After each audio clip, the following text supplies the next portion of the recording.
ከአካል ወደ ዓለምን መዞር ማለት እንዴት መሰለ? ነቢያችን ሰለላሁ ዐለይሂ ወሰለም በዘመናቸው በተላኩበት ዘመን መልእክታቸውን ለዓለም ማድረስ ማለት ነው። ያ ማለት ነቢያችን ሰለላሁ ዐለይሂ ወሰለም አማኞችን ሰሓቦቻቸውን ወደ ዓለም ሄደው እንዲያስተምሩ በገሃድም ቀጥታ እነሱም ወደ ዓለም ሄደው በዘመናቸው ሄደው አስተምረዋል። ለምሳሌ ወዴት ዓለም ከተባለ ከሳዑዲ ምድር ውጭ ወደ ኢትዮጵያ ሁሉ መጥተው አስተምረዋል። የማን የነብዩ ሰለላሁ ዐለይሂ ወሰለም ትእዛዙ ከማን? ከአረብ ሀገር ውጭ እንዳትወጡ ከዚህ ብለው እንደ ኢየሱስ ክርስቶስ ከእስራኤል ውጭ እንዳትወጡ ላላላ እንደዛ በሏቸው። ሂዱና ቀጥታ ወደ ኢትዮጵያ ወደ ሮማ ወደ ሮሜ ሰዎች ሁሉ ደብዳቤ ልከዋል። አሁን አውጥቼ ሐዲሱን ላሳየህ እችላለሁ። የነብዩ ሰለላሁ ዐለይሂ ወሰለም ደብዳቤ ወደ ሮሜ ሰዎች፣ የሮሜው ጳጳስ እስልምናን ሁሉ ተቀብሏል። የሮሜው ታላቁ ንጉስ ሄረክል የተባለውም ትክክለኛ የመጨረሻው ዘመን ነብይ መሆናቸውን በአንደበቱ መስክሯል። ስልጣኑን እንዳይነጠቅ መጨረሻ ላይ አይን ያልቀበልም ማለት እንጂ ነብይነታቸውን ማለት ነው እንጂ እርሱን በደንብ አረጋግጧል። የኢትዮጵያ ቀሳውስቶች መነኩሴዎች እስልምናን ተቀብለዋል። ቃል በቃል በቁርአን ላይ ላሳየህ እችላለሁ። ስለዚህ ከሳዑዲ ምድር አወጥተው ነብዩ ሰለላሁ ዐለይሂ ወሰለም ትምህርታቸውን ሁሉ አድርሰዋል። ቁርአን ላይ ላሳየህ ማስረጃ ቀሳውስቶችና መነኩሴዎች እስልምና እንደተቀበሉ ማን ጻፈው? ቁርአን ይቅርታ አሁን ራሳት ቀይረ ቆይ ማን ጻፈው ቁርአንን እያለ አንድ ጊዜ ኢትዮጵያ ቀሳውስቶችና መነኩሴዎች እስልምና እንደተቀበሉ ላሳያቸው ነው። ቆይ አንድ እንዳላደክም ነው እሱ። እሺ ልድከም ችግር የለም። የኢትዮጵያ ክርስቲያኖች እና ቀሳውስቶች እስልምና እንደተቀበሉና እንዳመኑ በአላህ ነው ላሳያቸው። መነኩሴና ቀሳውስት የሚለውን ቃል በቃል ነው የማሳያቸው። ذلك بأن منهم قسيسين ورهبانا وأنهم لا يستكبرون ቆይ አንድ ላሳያቸው። ወደ ኢትዮጵያ ቀሳውስቶች የነብዩ ሰለላሁ ዐለይሂ ወሰለም መልእክት ደርሶ እስልምና እንደተቀበሉ ቃል በቃል እናሳያቸው። በቁርአን ላይ ቃል በቃል እኔ ተፍሲር ላይ ቃል በቃል ቁርአን ላይ በሌላ ልጅ ቦታ ላይ እሺ ያውና ላሳያችሁ ቁጥር 82 ያው ምዕራፍ 5 ቁጥር 82 ላይ ተመልከቱ። አይሁዶችንና እነዚያን ያጋሩትን ለእነዚያም ለአመኑት በጠላትነት ከሰዎች ሁሉ ይበልጥ የበረቱ ሆነው በእርግጥ ታገኛላችሁ። እነዚያንም እኛ ክርስቲያኖች ነን ያሉትን ለእነዚያ ለአመኑት ወዳጅነት በእርግጥ ይበልጥ የቀረባቸው ሆኖ ታገኛላችሁ። ይህ ከእነሱ ውስጥ ቀሳውስትና መነኮሳት በመኖራቸውና እነርሱም የማይኮሩ በመሆናቸው ነው አለ። ታዲያ እንዳመኑ ማስረጃ የት ነው? ያው ቀጣዩ ላይ እነዚህ መነኮሳቶችና ቀሳውስቶች ወደ መልእክተኛውም ወደ ነብዩ ሰለላሁ ዐለይሂ ወሰለም ማለት ነው የተወረደውን ቁርአንን በሰሙ ጊዜ አስተባበሉ ወይስ አመኑ? እውነቱን ከማወቃቸው የተነሳ አይኖቻቸውም እንባን ሲያፈሱ ታያለህ። ጌታችን አላህ ሆይ አመንን ከመስካሪዎቹንም ጋር ጻፈን ይላሉ ማለት ማንን እኛ ነው በአላህ የማናምነው እያሉ ይናገራሉ። በአላህና ከእውነት ከመጣልን ነገር የማናምን ጌታችንም ከመልካም ሰዎች ሊያደርገን ሊያስገባን የማንከጅለኛ ምን አለንና ነው አሉ። ከዚያም አላህ ምን አለ ለእነዚህ ሰዎች ባሉትም ምክንያት አላህ ከስሮቻቸው ወንዞች የሚፈሱባቸው ገነቶችን በውስጣቸው ዘውታሪዎች ሲሆኑ መነዳቸው፣ ይህም የበጎ ሰሪዎች ዋጋ ነው አለ። ያው እነዚህ ቀሳውስቶችና መነኩሴዎች ቁርአንን በሰሙ ጊዜ ወዲያው አምነው ተቀብለዋል። ይህን የኢትዮጵያ ነጃሽንና እርሱን የኢትዮጵያ ሀበሻዎችን አስመልክቶ እንደሆነ ታዲያ ማን ይፈታል ካላችሁ፣ ኑ እኔ ከራሴ አንዳች ነገር አልፈታም ነው ማስረጃ ላሳያችሁ። ሱረቱል ማኢዳ ላይ ያለው ሀበሻዎች እንደሆኑ ላሳያችሁ።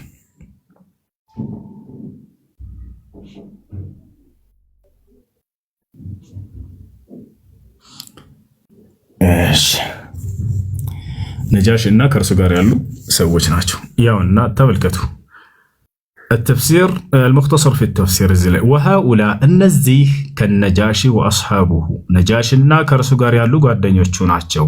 قلوبهم لينة ልባቸው በጣም ገር ነበረች። حيث إنهم يبكون خشوعا عند سماع ما أنزل من القرآن لما عرفوا من الحق أنه من الحق لمعرفتهم بما جاء به عيسى ተመልከቱ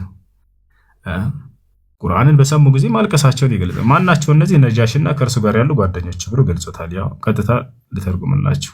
ነጃሽና ጓደኞቹ ይላል። ወደ አማርኛ ልቀይርላችሁ እዚህ ቦታ ላይ ገብታ ወደ አማርኛ እንቀይርላችሁ። ያው ከአልነጃሽና ባልደረቦቹ ብሎ ገልጿቸዋል። ሌላኛው ተፍሲር ላይ ሀበሻዎች ብሎ ቃል በቃል ያስቀምጠባቸውን ላሳያችሁ። ሀበሻዎች ያለባቸውን ያው ቃል በቃል እዚህ ጋር التفسير الميسر قنا مجمروا يتفسير بوتالاي ومما يدل على قرب مودتهم للمسلمين أن فريقا منهم وهم وفد الحبشة يا هبشة جروبوش ناتشو لما سمعوا القرآن فاضت أعينهم قرآن بسمو زيناتشو على كسج من الدمع فأيقنوا أنه حق منزل من عند الله تعالى وصدقوا بالله واتبعوا رسوله وتضرعوا إلى الله أن يكرمهم بشرف الشهادة مع أمة محمد عليه الصلاة والسلام على الأمم يوم القيامة. نرسم يا هبشان جروبوشنا جميلون كو عندنا سياتشو.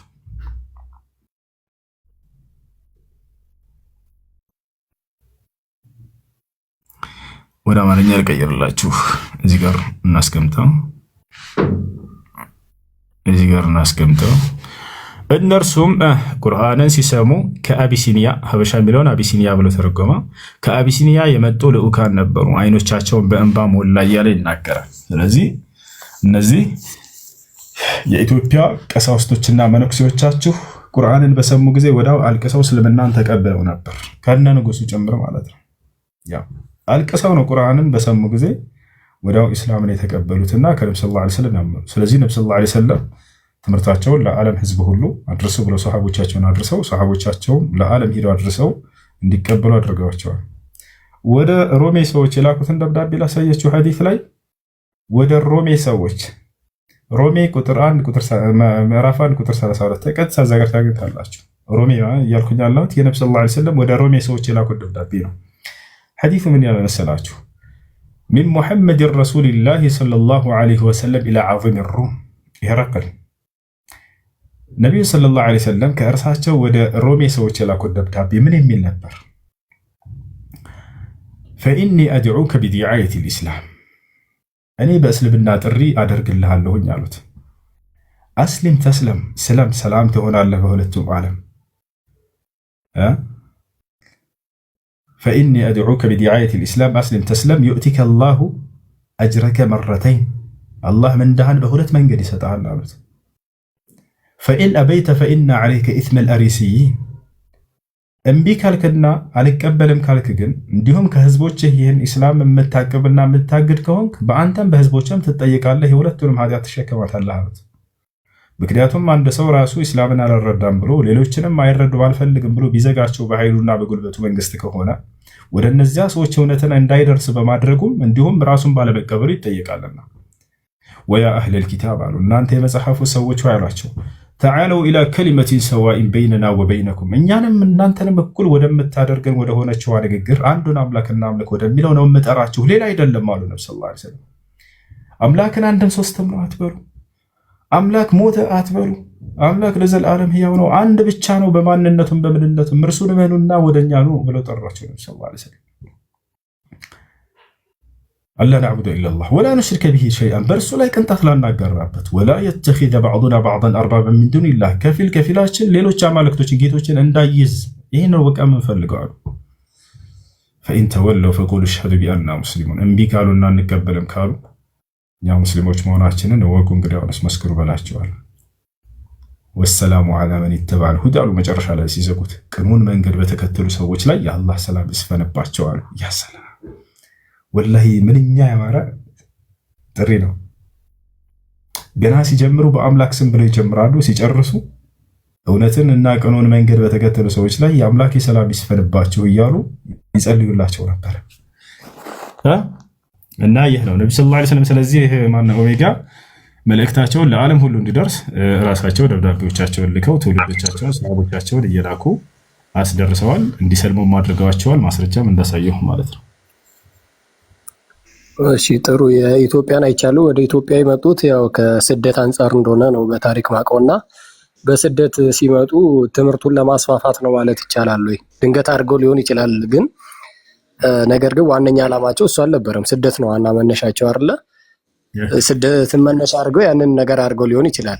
እንደዚሁም ሁሉ ደግሞ ኢየሱስ ክርስቶስ በ2 ዓመቱ እንደተሰደደው ወደ ግብፅም እንደሄደ ይታወቃልና እንዴት ታየዋለህ ታዲያ ይሄንን? እሺ አይደለም አንተ የዛኔ ስደት የመጡትን ነው የምታየው።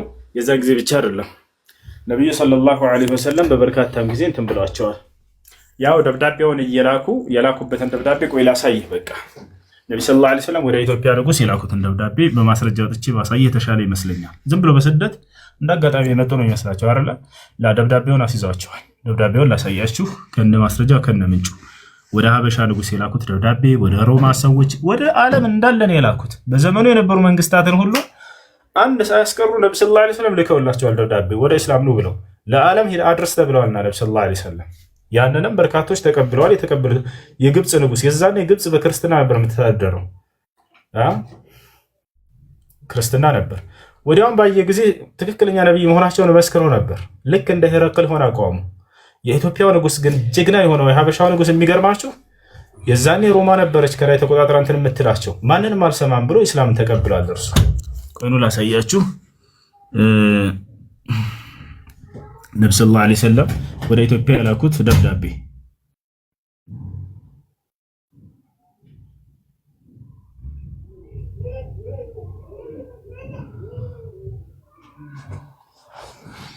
እሺ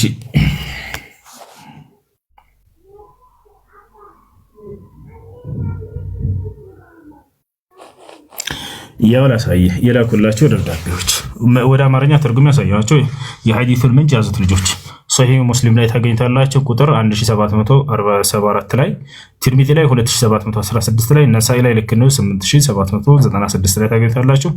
ሌሎችም የሐዲስ መዛግብቶች ላይ አነስ ብን ማሊክ የተባለ ሷሐባ ነው ሐዲሱን ያስተላለፈው።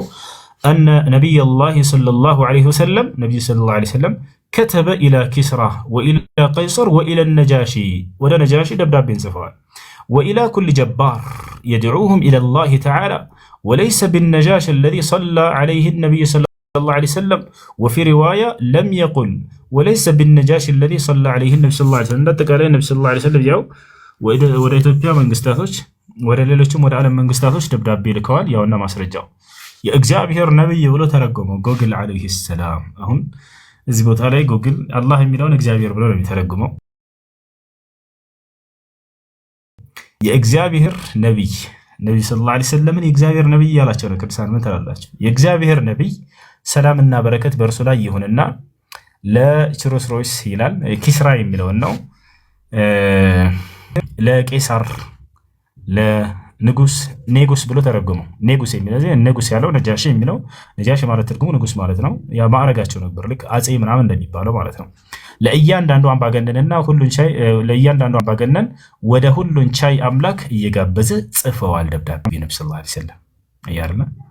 ስለዚህ ነብያችን ሰለላሁ ዐለይሂ ወሰለም ወደ ነጃሺ በስነ ስርዓት ደብዳቤ ጽፈውለት ወደ እስላም እንዲገባ ጥሪ አድርገውለት መጥተዋል ማለት ነው። ወደ በርካታ መንግስት እዚህ 3 መንግስታት ነው ለናሙና ያከለ ተጠቀሰ። ይሄ ሊመስለሽ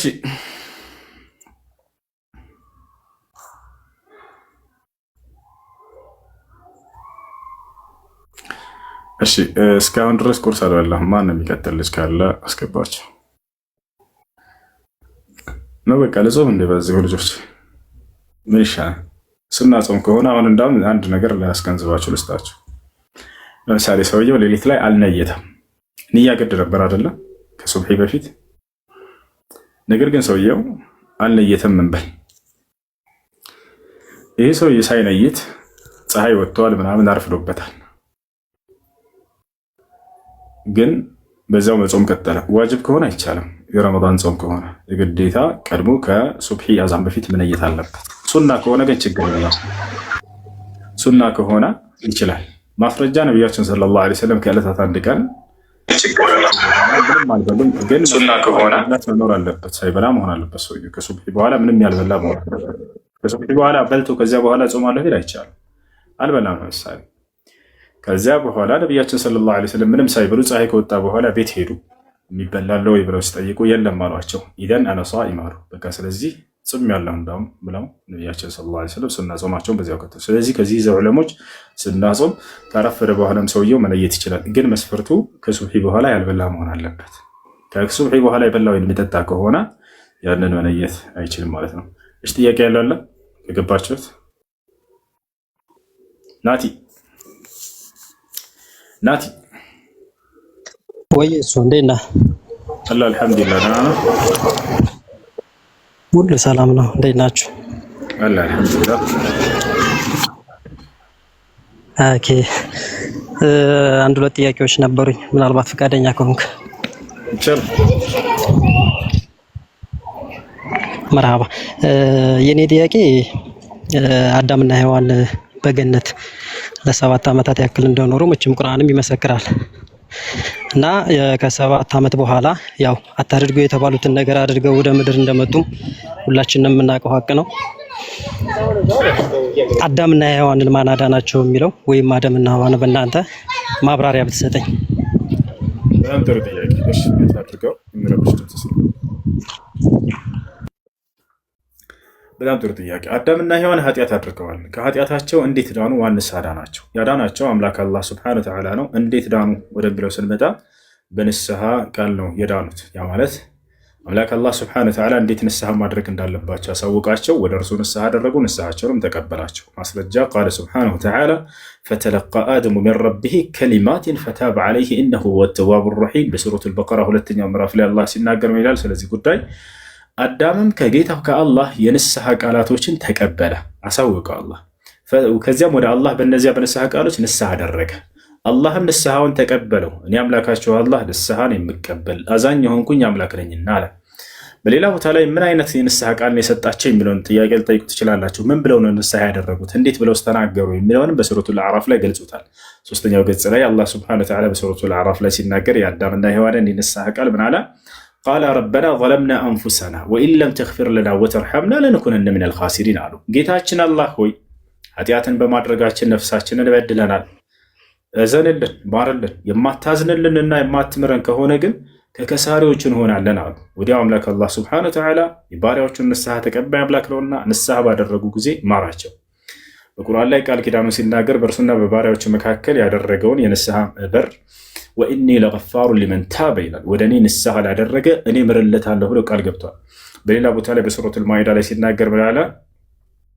ፈመን ታበ ሚን ባዕድ ዙልሚሂ ወአስለሐ ፈኢነላሃ የቱቡ ዐለይህ ኢነላሃ ገፉሩ ረሒም አለ። በኃጢአት ነፍሱን ከበደለ በኋላ መልሶ ራሱን ያስተካከለና ወደ እኔ ንስሐ ያደረገ እኔ ንስሐውን እቀበለዋለሁኝ፣ እኔ መሐሪና አዛኝ ሆንኩኝ አምላክ ነኝና እያለ ይናገራል ማለት ነው። ነቢ ሰለላሁ ዐለይሂ ወሰለም መን ታበ ታበ ላሁ ዐለይህ አሉ። ወደ አላህ ንስሐ ያደረገ አላህ ንስሐውን ይቀበለዋል፣ ለኃጢአቱንም ይሰርይለታል አሉ። ይህን ይመስላል። ስለዚህ አዳም ማን ያዳነው ከተባላችሁ አምላክ አላህ ሱብሓነሁ ወተዓላ ያዳነው። በምን አዳነው ከተባለ የንስሐ ቃልን አሳውቆት እዚያም ንስሐ በማድረጉ ንስሐ ተቀብሎ ማለት አይ እሺ ወል የተናገርከው ነገር ጥሩ ነው፣ ግን እኔ ሀሳቤ ጋር ስላልተመጣጠነልኝ ለምሳሌ እችን ነገር ከበላ ሞትን ትሞታለህ ብሏል እና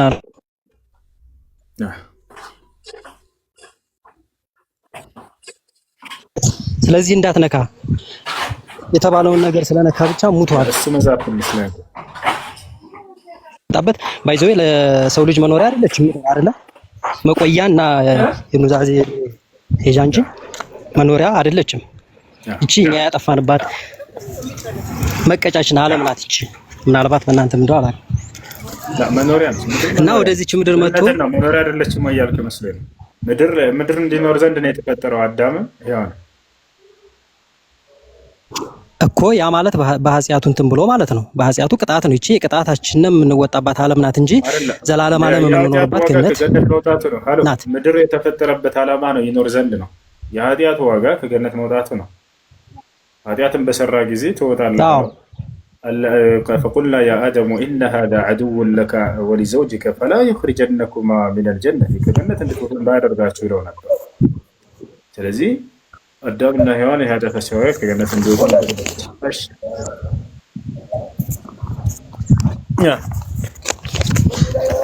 ሁለተኛው ጥያቄ ይቅርታ እሱ አንዴ ልጨርስ። እሺ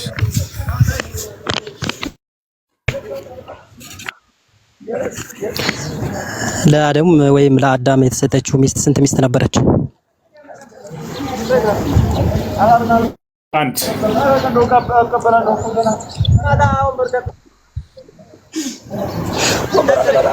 አሁንስ በእስልምና እምነት ተከታይ ከ4 እስከ 7 ድረስ በተለያየ መንገድ አግብቶ መኖር እንደሚቻል ይወራል፣ እያየንም ነው። እሱ ከምን አንጻር ነው? ከምን አንግል ታይቶ ነው? እሺ ከምን እንዳገናኘው አላውቅም። አንዴ አደም ዓለይሂ ሰላም ሲፈጠር ጊዜ አብራው የተፈጠረችው ሔዋን ነች ወይም ሐዋ ነች። ይህን ሁላችንም እኔም አንተም የምናምነው ነገር። ከዚያ በኋላ ግን ነቢያቶች ከአንድ በላይ ያገቡ ነበር። ገብቶሃል? ይህንን እግዚአብሔር አንድ የከለከለበት ቦታ የለም። ከአንድ በላይ እንዳታገቡ ብሎ የተናገረበት ቦታ የለም፣ የገደበበት ቦታ የለም።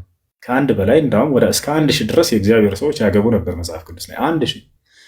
ነቢያችን ሰለላሁ ዐለይሂ ወሰለም ሲመጡ ግን ያንን 1000 ምናምን የነበረውን ሁሉ ኢስላም ገደበው። መጥተው ነቢ ሰለላሁ ዐለይሂ ወሰለም ገደቡት። 1000 ምናምን አይቻልም አሉ። 4 ብቻ በቂ ነው አሉ። እንዳውም ኢስላም መጥቶ ገደበው እንጂ ኢስላም መጥቶ ያበዛ ይመስላቸዋል ሰዎች። እንደዛ አይደለም። ማስረጃ አለው። ይቅርታ በመካከል ገባሁ። ማስረጃ እስኪ ማለት ከአንድ በላይ ያገቡ ኖሮ የምትለው ነገር ካለ በጣም ጥሩ። 1000 ያገባ ሰጣለህ። ቆይ በመጽሐፍ ቅዱስ ቆይ ላሳየህ።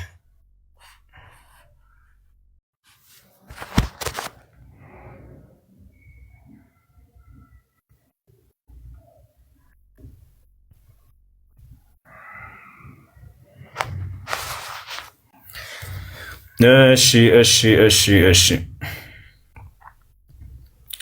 ያው ቁጥር 3 ላይ ይታያል። ንጉሥ ሰለሞን ቁጥር 3 ላይ ስንት ሚስቶች ነበሩት? ለእርሱም ወይዛዝርት የሆኑ 700 ሚስቶች 300 ቁባቶችም ነበሩት፣ ሚስቶችም ልቡን አዘነበሉት ይላል። 700 ሚስቶች 300 ቁባቶች። ቁባት ማለት ከሚስት ውጭ የሆኑ ቅምጦች ናቸው፣ ቺኮች። እያየሆነ ናቲ ያው 700 እና 300 እያየሁት ነው። ሌላም ላሳይ እችላለሁ። ያዕቆብ ከአንድ በላይ ሚስቶች ምን አለ መሰለህ፣ አብርሃም ከአንድ በላይ ሚስቶች ነበሩት፣ ዳዊት ከአንድ በላይ ሚስቶች ነበሩት፣ ሙሴ ከአንድ በላይ ሚስቶች ነበሩት። እንደምታመጣ ታውቅ ነበረ። ምን አለ መሰለህ፣ አሁን እንደሱንም ይችን እንደ እንትን ነገር ልታነሳት አይገባም። ምክንያቱም ከዚህ በፊት ከብሉይ ኪዳን በፊት ሕገ ልቦናና ሕገ ኦሪት የሚባል ነበር። ይሄን ታውቃለህ። አምላካቸው ማናት ማን ነው እስኪ የት አለህ እያሉ እኮ እነ አብርሃም እነ ሙሴ እኮ ጠይቀዋል። በሲና ተራራ ላይ እኮ ተገልጾ አነግሯቸዋል። በፀሐይ አላመለኩም እንዴ? ስለዚህ 5 ሚስት ማግባትም እኮ ከአንድ በላይ ያገባቸው ይመስላቸው ነበር። ከአንድ በላይ ያገባ ሳይኝ እኮ እያልኩ ነው። እሱ በሕገ ልቦና ላይ ነበር። እሱ እግዚአብሔር አያውቁትም ነበረ። ይሄም ደግሞ ልክ እንደ እናንተ እሱና እንደምትሉት እንደ በረከትም ይመስላቸው ነበር። ይሄ ሰውዬ እኮ መጽሐፍ ቅዱስን የጻፈ ሰው እኮ ነው፣ እያወጣሁ ላይ ያለው ተራ ሰው እኮ አይደለም። መኃልየ ዘሰሎሞን የጻፈ መጽሐፈ ምሳሌን የጻፈ ታላላቅ መጽሐፍቶቻቸውን የጻፈን ሰው እግዚአብሔርን አያውቅም እንዴት ትላለህ? እግዚአብሔርን ሳያውቅ ነው እንደ መጽሐፍን ዝም ብሎ ሲጽፍ የነበረው? ኖ እንደዛ ለማለት ፈልጌ አይደለም። እኔ እያልኩ ያለሁት ሕገ ልቦና በነበረበት ሰዓት ላይ በሕግ ተሰጥቷል። ለሙሴ ሕግ ተሰጥቷል። በሕግ ስለሚያምኑ ይህንን ነገር ደግሞ እንደ ጽድቅም ስለሚያስቡ ለምሳሌ ትንቢተ ኢሳይያስ ላይ ምን ብሎ ተናግሯል? የዚች ዓለም እውቀት የዚች ዓለም ንቀት ማስተሬትን የሚያዝ ዶክተሬትን የሚያዝ ሁሉን የሚያዝ እንደ መርገም ጨርቅ ተቆጠረብን፣ ጽድቃችን እንደ መርገም ጨርቅ ተቆጠረብን ብሎ የተናገረበት ያኔ ምንም ቢሰሩ ምንም በእነሱ ዘንድ መጨረሻው ፍሬ አልባ ሆነባቸው። ምክንያቱም እግዚአብሔር እሱ አላናገራቸውም፣ ወርዶ አልጎበኛቸውም፣ በአካል መጥቶ ደግሞ ሕግን አልሰጣቸውም። እግዚአብሔር እያናገራቸው ነው። እግዚአብሔር ነው እያናገራቸው የነበረው በዚያን ዘመን። ያውና እነዚህም ሰለሞንን እንደሚመርጠው ምናምን ሁሉ ከተናገረ በኋላ እኮ ነው ለዳዊት። ከዚያ በኋላ ነው ሰለሞን ይህን እያደረገ ያለው ደግሞ እያናገረው አምላክ ማለት ነው።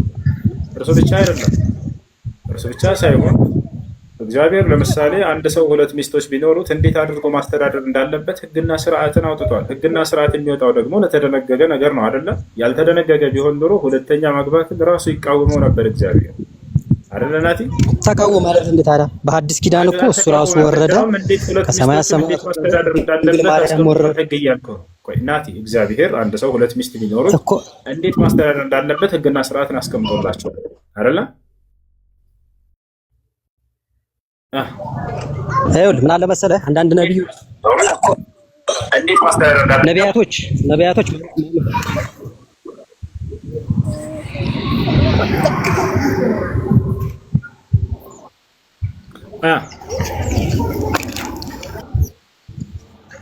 ወይ አይ ያወራ ኔትወርክ የያዘ መስሎኝ ነበረ።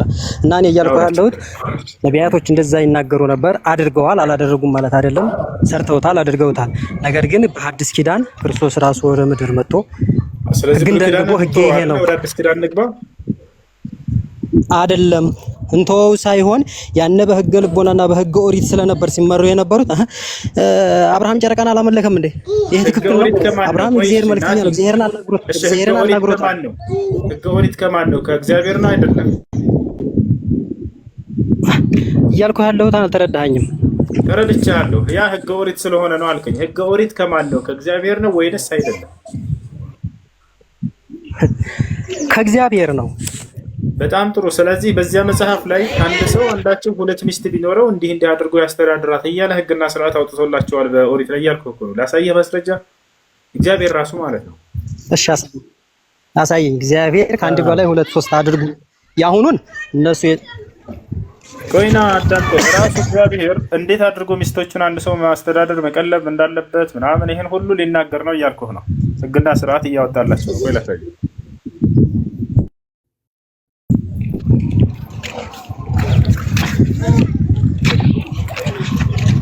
ሁሱዬ ተወው በቃ። ሌላ አንድ ጥያቄ ልጠይቅና ሌላው ነገር ይቀር፣ ችግር የለውም። ምክንያቱም አሁን ተመልሰን እዛ ላይ በወሬ የተጻፉትን በቃ ችግር የለውም። ናቲ አሁን ይሄን ማሳየት እግዚአብሔር ሁለት ሚስት ቢኖረው አንድ ሰው እንደማይቃወም እንዳውም ያን ነገር ተስማምቶ ህግና ስርዓት እንዳወጣላቸው በዚህ መልኩ አስተዳድሩ ሚስቶቻችሁን እንዳለ እግዚአብሔር ላሳይህ ነው መጽሐፍ። እሺ አንድ ያሳይህ ያውና ኦሪት ዘዳግም ምዕራፍ 21 ቁጥር 15 ላይ ምን ይላል? ለአንድ ሰው ለአንዲቱ የተወደደች አንዲቱም የተጠላች ሁለት ሚስቶች ቢኖሩት ይሄ ኃጢአት ነው ልን እንዳይመስላችሁ እግዚአብሔር እንዴት አድርጎ እነሱን ማስተዳደር እንዳለበት ይገልጻል። ሁለት ሚስቶች ቢኖሩት ለእርሱም የተወደደችው ደግሞ የተጠላቸው ልጆችን ቢወልዱ በኩሩም ከተጠላቸው ሚስት የተወለደ ልጅ ቢሆን እያለ ያው ህግና ስርዓትን ያወጣል። ልቀጥልልህ፣ ላንብብልህ።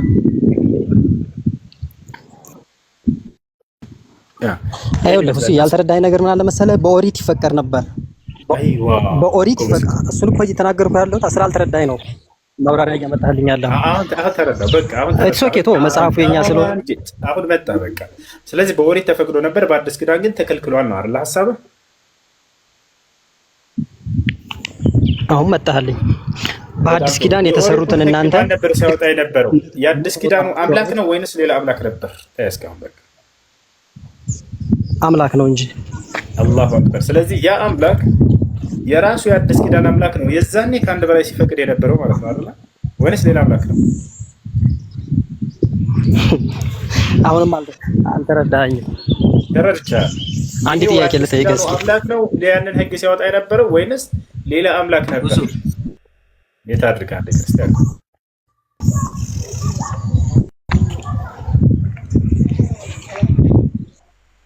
ያው ራሱ አምላክ ነው። አዲስ ኪዳን አምላክ እዛ ከአንድ በላይ አግቡ ብሎ አስገብቶ አሁን ላይ እንዳታገቡ ብሏል እያለ ነው። እሺ ችግር የለም። አሁን ወደ አዲስ ኪዳን እንመጣ። ኢየሱስ ክርስቶስ በመጽሐፍ ቅዱስ ላይ አንዲት ቦታ ላይ ከአንድ በላይ ማግባት ክልክል ነው ብሎ የተናገረበት ቦታ ካለ እስኪ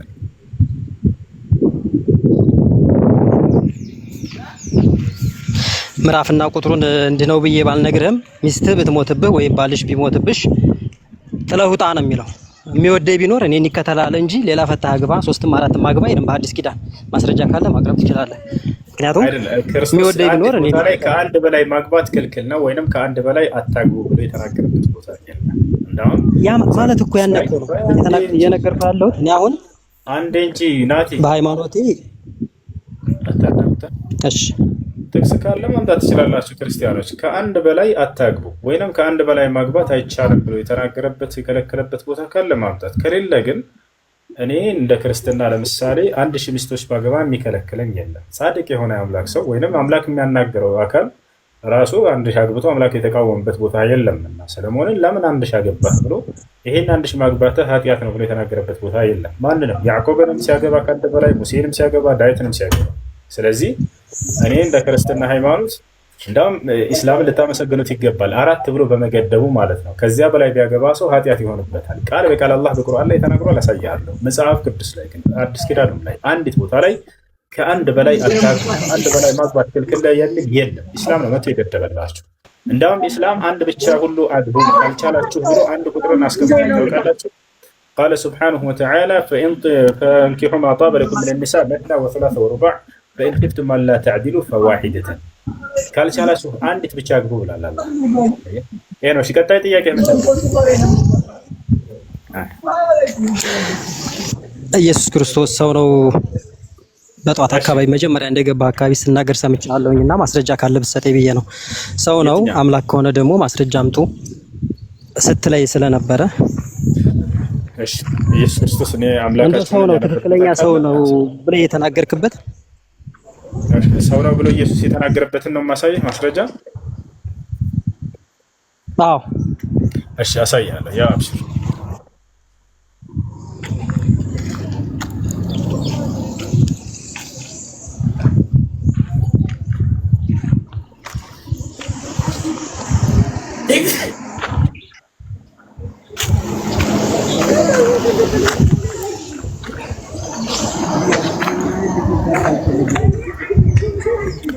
ያው ናቲ ይታያል። ዮሐንስ ወንጌል ምዕራፍ 8 ቁጥር 40 ላይ ኢየሱስ ክርስቶስ ነገር ግን አሁን ከእግዚአብሔር የሰማሁትን እውነት የነገርኳችሁን ሰው ልትገድሉ ትፈልጋላችሁ፣ አብርሃም እንዲህ አላደረገም ይላል። ያው ከእግዚአብሔር የሰማሁትን እውነት የምነግራችሁ ሰው ነኝ ብሎ ተናግሯል። እዚህ ብቻ አይደለም፣ ሌላም ቦታ ላይ ቆይ ልጨምርልህ። አንደኛ ጢሞቴዎስ ምዕራፍ 2 ቁጥር 5 ላይ ያው 5 ቁጥር ላይ ይታያል። አንድ እግዚአብሔር አለና በእግዚአብሔርና በሰው መካከል ያለው መካከለኛ ደግሞ አንድ አለ፣ እርሱም ምን የሆነ ሰው የሆነ ክርስቶስ ኢየሱስ ነው። ምን በትክክል አየህ፣ በአንደበትህ ኢየሱስ ክርስቶስ አምላክነቱን አረጋግጦ የተናገረበትን ምዕራፍና ቁጥር እንድትገልጽልኝ እንድታወጣልኝ ፈልጌ ነበር። ጠቀስክልኝ። አዎ ኢየሱስ ክርስቶስ ሰው ሆኖ መጥቷል። ግን ፍጹም ሰው ፍጹም አምላክ ሆኖ ነው እንጂ የመጣው አንተ እንደምታስበው ወይንም ደግሞ እናንተ ነብይ እንደምትሏቸው ነቢያቶች ሆኖ አይደለም የመጣው። ሰው ነው የሚል እኮ ነው ያሳየው ወገኔ። በቃ አዎ ምክንያቱም እንድትናገርልኝ ስለፈለኩ ነበረ። የተናገርኩት እኮ ሰው ነው የሚለው ነው። አትሰማም እንዴ? አታይም እንደ እያወጣሁ ሰው ነኝ እያለ ኢየሱስ የተናገረበትን እኮ ነው ያሳየው። እኔ ከእግዚአብሔር የሰማሁትን እውነት የምነግራችሁ ሰው ነኝ አለ ኢየሱስ። ዮሐንስ ወንጌል ምዕራፍ 8 ቁጥር 40 ሰው መሆኑን ተቀበልክ ማለት ነው? አዎ ሰው ፍጹም አምላክ ነበረ። ምንም ጥያቄ የለውም። አሁን እኔ ሰውነቱን አሳየሁ፣ አንተ ደግሞ አምላክ ነኝ ያለበትን አሳየንና የዛኔ የፈለግከው ተሳክቷል ማለት ነው።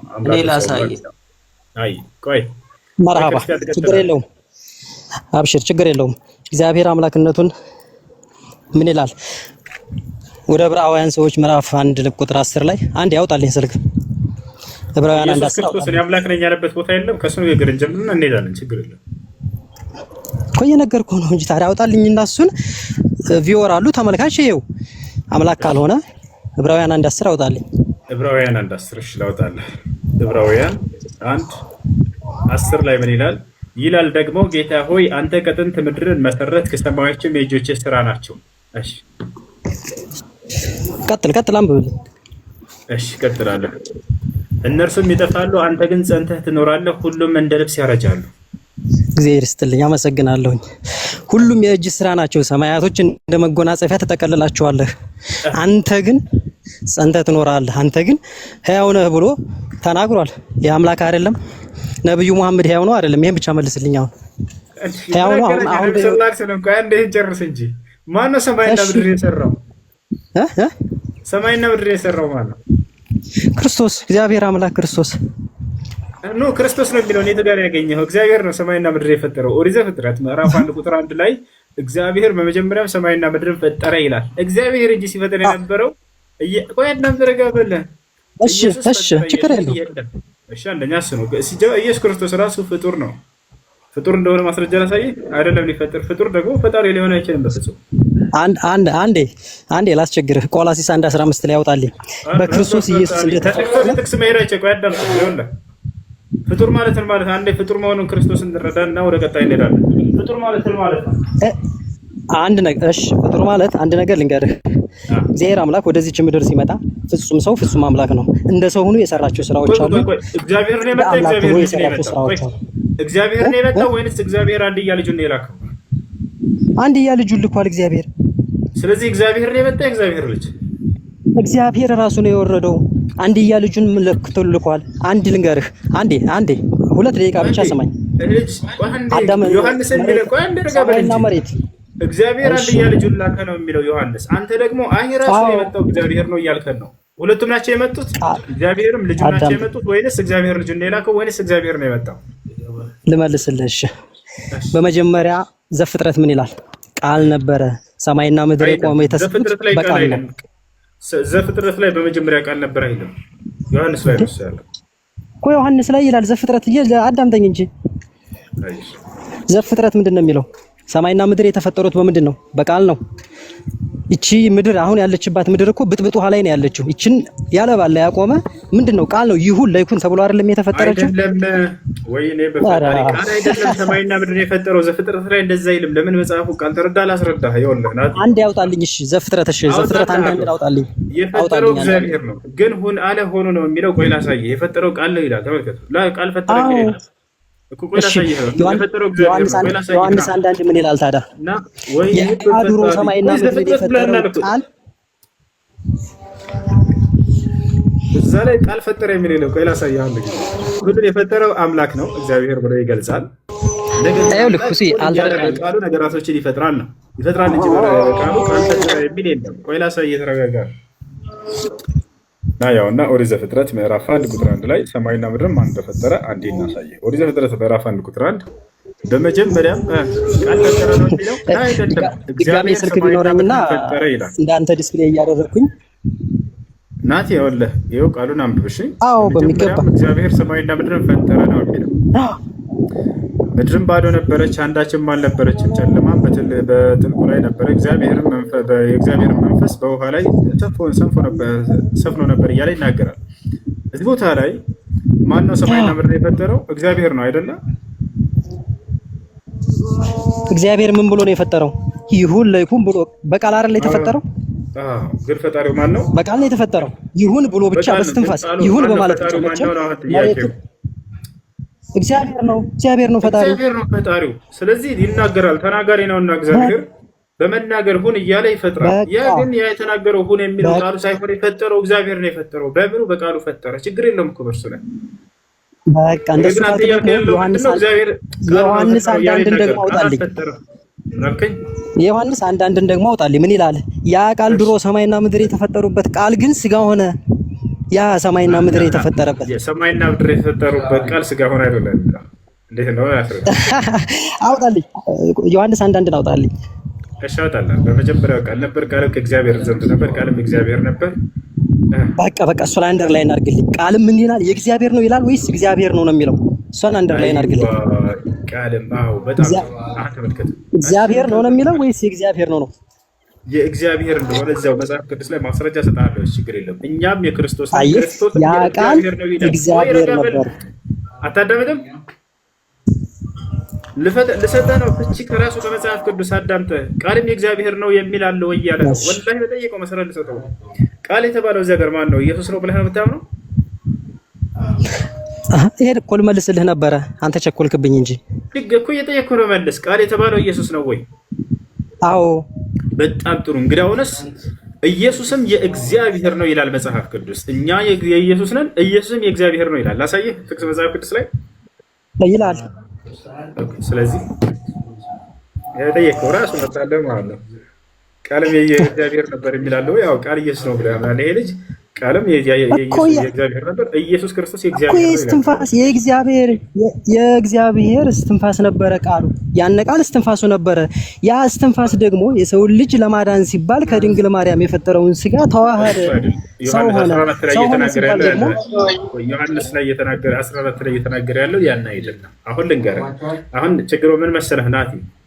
አሁን የነገርኩህን አንዴ ያዝ አድርገውና እኔ እናንተ እናውራ። መጽሐፉ ላይ ቃል ለስንት ይከፈላል? ቃል መጽሐፍ ቅዱስ ላይ ያለው ቃል የሚለው ፍቺ ስንት ፍቺ አለው? ማለት መዝገበ ቃላዊ ፍቺ ነው ቃል የሚለው ስንት ፍቺ አለው እንደ መጽሐፍ ቅዱስ? እንደ መጽሐፍ ቅዱስ ቃልማ አንድ ፍቺ ነው ራሱ። እሺ እንግዲያውንስ እንደሱ ከሆነ ወካነት ከሊመቱላሂ ተንሙ ይላል፣ የእግዚአብሔርም ቃል እየሰፋ ይሄዳል ይላል። ኢየሱስ እየሰፋ ይሄዳል ማለት ነው። እየሰፋ ይሄዳል ሳይሆን የእግዚአብሔር ቃል እየሰፋ ይሄዳል ማለት